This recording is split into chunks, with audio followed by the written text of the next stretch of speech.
Hello everyone, welcome back to my channel. இந்த video மூலமா என்ன பார்க்க போறோம்னா Nifty and bank Nifty analysis சப்ஜெக்ட்குள்ள போறதுக்கு முன்னாடி என்னுடைய சேனலை சப்ஸ்கிரைப் பண்ணா பாத்தீங்கன்னா சப்ஸ்கிரைப் பண்ணிக்கங்க. இந்த நோட்டிபிகேஷன் பெல் ஐகானை பிரஸ் பண்ணுங்க. அப்பதான் நான் போடுற வீடியோவை ஃபாலோ பண்ண முடியும்.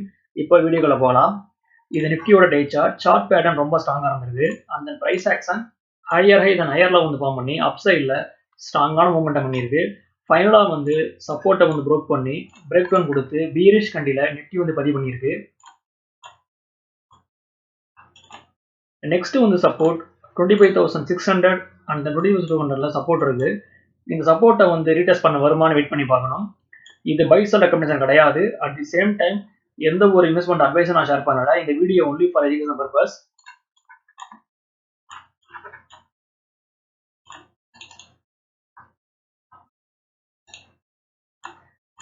Next one bank Nifty. So bank நிஃப்டியும் சப்போர்ட்டை வந்து ப்ரோக் பண்ணி பிரேக் டவுன் கொடுத்து ஸ்ட்ராங்கான பீரிஷ் கண்டில பேங்க் நிஃப்டி பதிவு பண்ணியிருக்கு. ஃபர்தர் மோர் பேங்க் நிஃப்டியோட வந்து க்ளோசிங் பார்த்தீங்கன்னா டேவோட லோ கிட்ட பேங்க் நிஃப்டி க்ளோசிங் கொடுத்துருக்கு. ஸோ ஃபர்தராக வந்து டவுன் சைடில் வந்து சரியறதுக்கு சான்ஸ் இருக்கிறதா சொல்லலாம். நெக்ஸ்ட் வந்து சப்போர்ட் 50,000 ஸ்ட்ராங்கான சப்போர்ட் இருக்கு. இந்த சப்போர்ட்டை வந்து ரீடெஸ்ட் பண்ண வருமானு வெயிட் பண்ணி பார்க்கணும். ஓகே வர்ஸ், இந்த சப்ஜெக்ட் இதோட முடியுது. என்னோட வீடியோ உங்களுக்கு பிடிச்சிருந்தா லைக் பண்ணுங்க, ஷேர் பண்ணுங்க, மறக்காம சேனலை சப்ஸ்கிரைப் பண்ணுங்க. தேங்க்ஸ் ஃபார் வாட்சிங்.